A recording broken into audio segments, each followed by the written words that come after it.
ini tuh ada beberapa lokasi yang emang mereka tuh harusnya kita kasih aliran dana, bantuan dana atau mungkin pembelajaran segala macam, ternyata ditolak.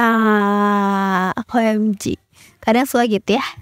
Dunia tuh semenyebalkan itu. Hai guys, balik lagi sama aku di L Media yang berkolaborasi dengan WIM, Waktu Indonesia Mereview. Kali ini aku bakal review satu film yang rilis di 2013, yaitu Sekolah Rimba. Durasinya tuh 90 menit. Sutradaranya tuh ada Mas Riri Riza dan pemeran utamanya yaitu Mbak Prisya Nasution. Wah, aku ngefans banget nih sama Mbak Prisya. Kalau ada kesempatan aku pengen yang namanya syuting bareng dia, karena dari zaman FTV nyampe layar lebar, wow, ya hampir ngikutin sih. Balik lagi, sedikit sinopsis. Jadi Prisya Nasution ini berperan sebagai Butet, di mana Butet nih meninggalkan karirnya kalau nggak salah sebagai jurnalis yang tengah menanjak. Jadi lagi naik daun, tapi dia tinggalin demi mengajar baca tulis pada anak-anak di suku pedalaman. Jadi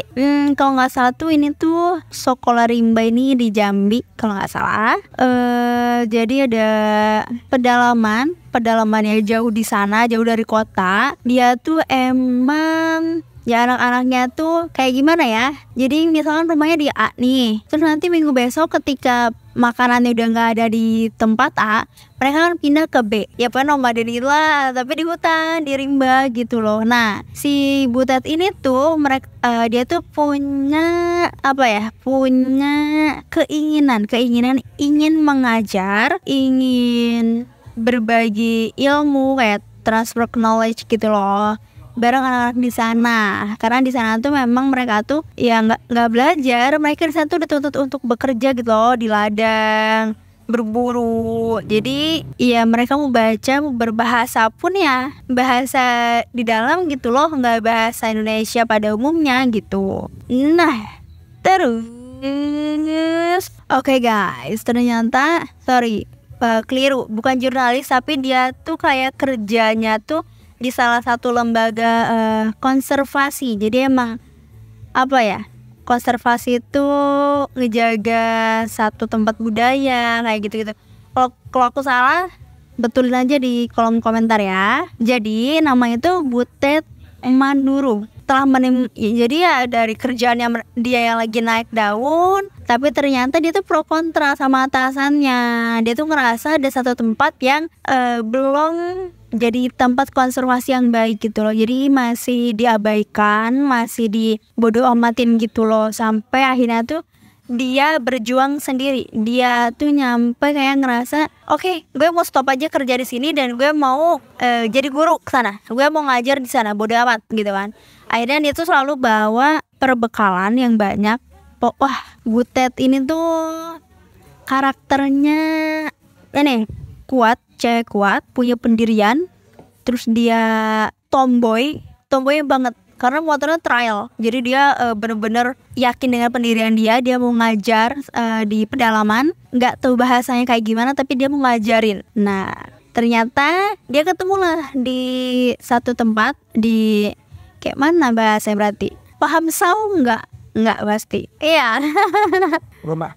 Iya, rumah-rumah yang mungkin ada di sawah, ada di dalam hutan kayak gitu-gitu. Dia tuh di sana diterima dengan baik. Mbak Butet ini tuh ngajarin lah anak-anak di sana cara menghitung, cara belajar membaca peta. Jadi ya diajar lah pada umumnya. Ternyata di sana Butet juga jadi paham, ternyata orang-orang pedalaman tuh kayak gini. Dan mereka tuh ada dua, ada hulu sama hilir, ya nggak sih? Ya, hulu sama hilir. Ada anak yang sering ngintipin Butet selama belajar.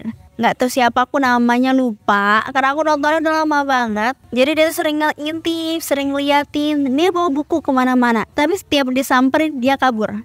Ternyata dia adalah anak dari hulu. Ketika Butet ke hulu, Butet ditolak karena anak-anak di sana diperuntukkan untuk bekerja. Jadi ya Butet nggak berhenti di situ. Butet terus buat ngejar gimana caranya anak-anak bisa sekolah dengan baik, bisa belajar dengan baik, dan mereka ngerti bahasanya kita tuh seperti apa. Nggak cuman mungkin bahasa A atau mungkin bahasa U gitu kan, nggak cuman bahasa mereka, tapi mereka mengerti bahasa Indonesia gitu loh, atau mungkin bahasa daerahnya mereka gitu loh. Butet tuh seorang diri. Nyampe akhirnya ketika Butet tuh lagi jalan-jalan, dia ketemu sama penebang liar. Ya di masa-masa itu, masa-masa masih banyak penebang liar, nggak masa itu aja, kayak masa sekarang pun begitu. Nah ketika nemu, akhirnya Butet tuh lari cari ide gitu sama anak-anak gimana caranya para penebang liar tuh pergi dari tempat mereka. Itu temanya ngebahas apa sih? Itu temanya tuh ngebahas tentang ya perjuangan anak-anak yang emang pengen belajar. Nah yang bikin kaget tuh adalah ketika Butet kembali ke kota, Butet tuh ingin, Pak, ini tuh ada beberapa lokasi yang emang mereka tuh harusnya kita pegang gitu, kita kasih aliran dana, bantuan dana, atau mungkin pembelajaran segala macam. Ternyata ditolak. OMG, kadang suka gitu ya, dunia tuh semenyebalkan itu. Nggak dunia sih ya pokoknya gitu. Terus ini akhirnya Butet kembali lagi lah ke pedalaman. Dia bawa perbekalan seperti biasa, naik motor sendiri. Di satu sungainya bersih banget, anak-anak pada berenang. Nah nggak tahu kenapa ketemunya tuh sama orang bule, nggak tahu ngomong apa, intinya tuh mereka bilang gini, terkadang warga pribumi tuh lupa sama apa yang mereka punya. Mereka buang itu semua sendiri, buang sampah sendiri, bakar hutan segala macam tuh ya seenak mereka gitu loh. Sampai mereka tuh lupa kalau misalnya kita tuh hidup atau bernafas tuh ya karena adanya pohon lagi kan, pakai F karena pohon gitu loh. Dan kenapa nggak sadar dengan adanya bantuan alam gitu loh, padahal kita tuh bekerja bersama dengan alam semesta gitu loh. Pokoknya intinya panjang gitu, cuman ya bikin kayak, oh iya ya benar juga ya, kalau kita nggak ada pohon, kita dapat oksigen dari mana? Dari pabrik, say. Nggak ada.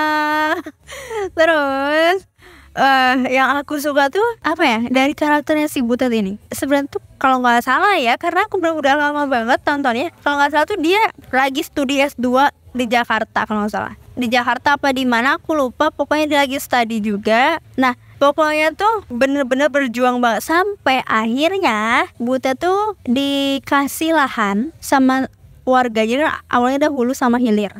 Nah ketika Butet diusir dari hulu, ketika balik ke hilir udah nggak ada warganya, dia keluar, dia ketemu sama warga yang emang baik hati. Jadi katanya lo, kamu boleh di sini, kamu boleh nginep di sini, kamu boleh jadiin tempat saya buat tempat belajar, katanya gitu. Terus dari beberapa kali ketika si Butet udah di rumah itu, banyak anak-anak yang dateng, nggak tahu dari mana informasinya, tapi emang bergulir dengan segala macam.